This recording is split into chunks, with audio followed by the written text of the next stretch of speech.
CTR here. Well, we've been working on several life choices and making decisions, and what we've been down to working on these old cars. Well, it's wife's parents are getting up in the years, and she's got a nice place just down the street from them. Pretty good sized acreage in the house. So we put this whole place up for sale. 2 houses, a shop, 16 acres. And I think we're going to be starting to mosey our equipment that general direction. We're going to sell off a few strategic vehicles just for, well, I got to move them anyway, so I might as well sell a couple of them off. But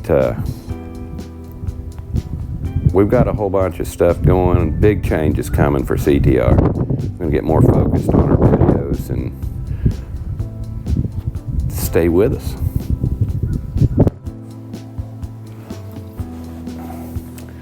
Hi all, CTR here. We're out here with the red wagon.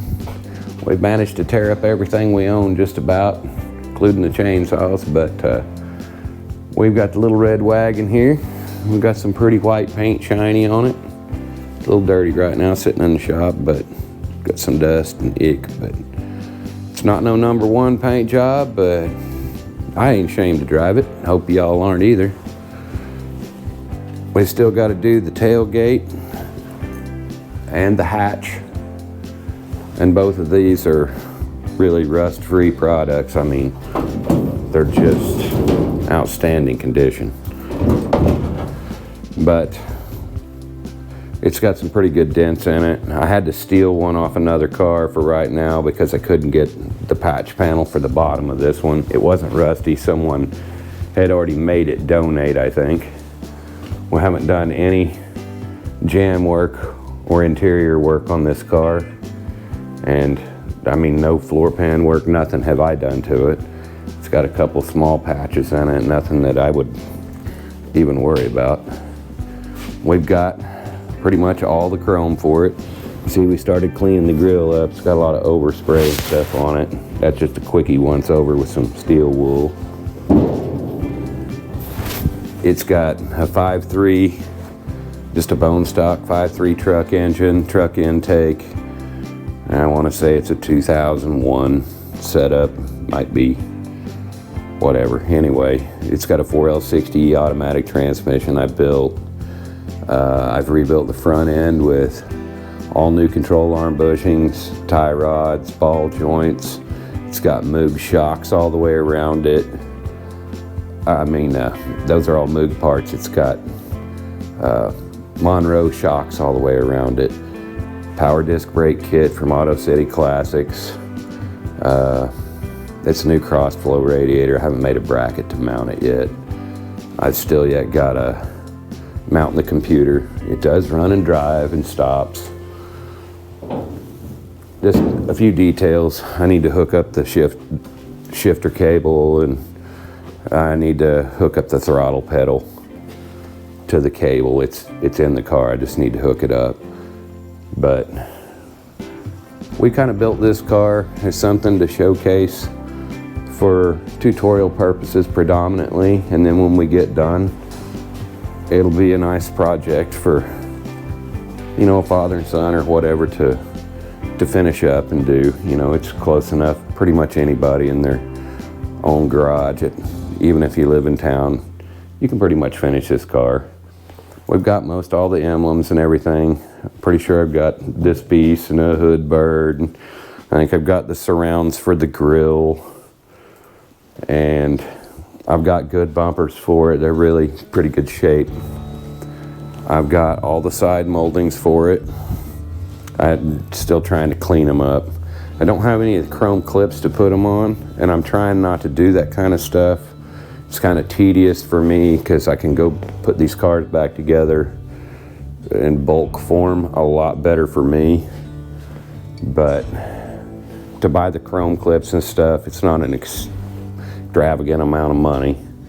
And the truth is, it probably ought to have a new glass kit for it if you want smoked glass. I think it's like $1,100 for the whole car. It's pretty pretty affordable. The glass is just old. It's not busted up. I mean, it's got a scratch or two in the windshield, and it's starting to show the fog at the edges. It's just time for glass. But this will make somebody a great project car. You got to see it all the way to the bottom to bare metal. And like I said, we haven't tried to hide any of it. Everything underneath, while we lifted it up on the rack when we were putting it back together, and all of it's been painted black under there with single stage black paint. I think it's 2K, but anyway, I don't remember. It's a good quality paint from our local paint store. And I didn't really go to any great deal of trouble fixing dings and stuff, and it's got a few. But man, this old car's metal. It's a good shape. The back bumper's been into the body back here at these lower corners and a couple on both sides, and I did some body work right there. Like I said, I didn't get extravagant with it. It's an old car, and it ought to look like an old car. But this is what we do. I haven't had too many bites on it right now, so I'm probably gonna clean up the chrome a little bit, give it a once over, and start taping it down with just some masking tape to lay all the pieces out so you can all see that we've got them all, the window garnishments and all that stuff is here. Then maybe somebody will come along and pay me some cash for it and move on to my next project. If not, I'm probably going to go ahead and do the interior and stuff in this car, because we've got all the stuff sitting down here at the upholstery shop to do it. And I do have front and rear seat for it, and we make our own door panels and all the seat covers and everything. And you know, if you're interested in this car the way it is, or you want me to go a little farther on it or finish some particular thing that's difficult for you, I'd be interested in doing that too. Like I said, it's just a means to an end. We're YouTubers and we love old cars. We want to see people enjoy them. We enjoy them ourselves. We try and take people rides in them everywhere we go. And I think we're going to include some past videos of this car, of where we started and where we're ending up at right now. Bring you all up to date. And you can go back and see that exactly what I told you is true. We've done all this. We don't try to hide none of it. And maybe you haven't seen any of those videos off the tutorial playlist, so maybe it'll kind of give you an idea of some of the work involved in redoing it, and maybe some ideas of how to do that work. Anyway, I'm CTR, and I'm out. Enjoy the show.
folks, it's CTR here. We got us a 55 Chevy wagon 4-door in here, and it happens to be a Bel Air. If you look right down there, you can see the badge and the chrome holes for the Bel Air script.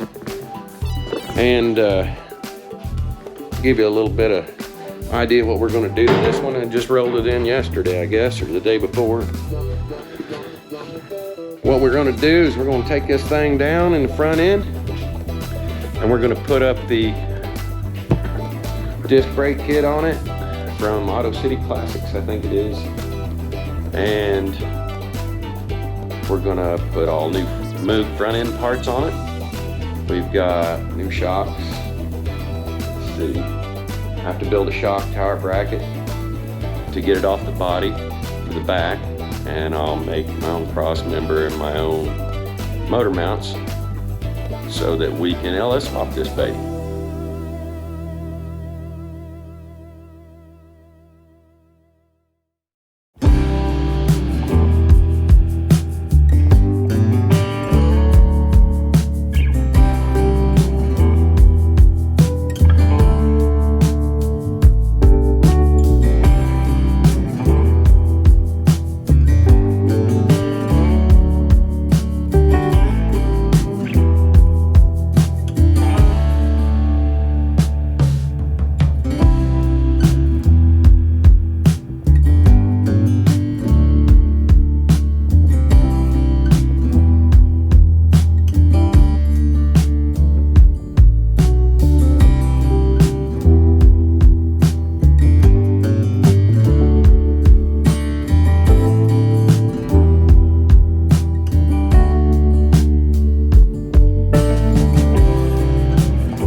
I stacked all these out for side on this car. I've got enough for the left side and enough for the right side for all these part numbers. And starting with the coil springs, I'm going to point you at them. And I have every Moog part number, and then when I get done, I'll show you the part number on the rear spring bushings, so you can buy all this stuff at your local parts store. It's getting old enough that a lot of these guys, they can't use a book, but you can get them through your local parts store. All right, beginning with coil springs. It is a Moog number CS638, and I think that's going to be the inner tie rod, the long one anyway. And there's your bushing kit for control arm There's your inner tie rod, or the short end. I don't know if I can have them up close enough for you to see them.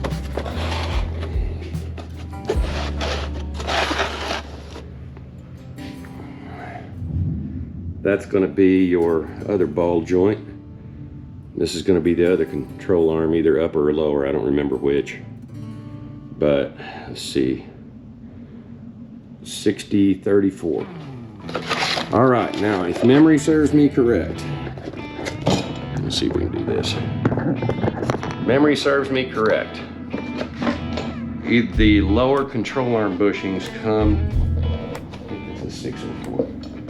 The lower control arm bushings, I think, come as, that's a ball joint, not bad. Yeah, 304, that's it.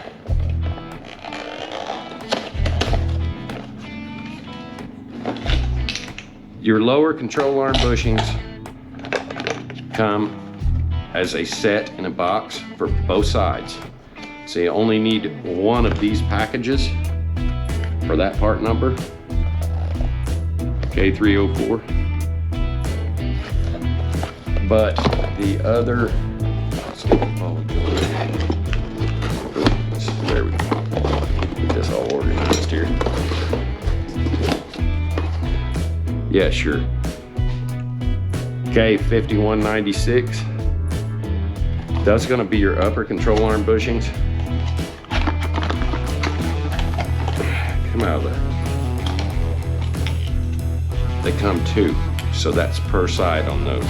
I don't know why they box them that way, but you have to buy the lowers as a full kit for the whole car, and the uppers come as one side per package. So everything but the 304 kit you need two of, if that makes any sense to you. I hope this is helpful. Now we've got a 65, get some light on this, right? K6566, hope you can see that. We have the rear spring bushing kit is what it is. And I'm gonna unbox that for you because I don't remember. It comes as a count 1 on the box, but that's not how many come in it. I need to count and see how many it is so you know how many you need. 1, 2, 3, 4 bushings. Okay, it takes 2 bushings per eyelet. So that's enough to do 1 spring corner and 1 shackle on the shackle end. I don't know what the part number is for the front spring bushing. Usually if they're that bad, then I probably need to put springs on it too, but you need 2 boxes of these to do the back end of the car for your spring bushings and your shackle bushings. And that number again is K6566. I think you can see that. Yeah. All right, I'm gonna drop out of here for a minute and see y'all.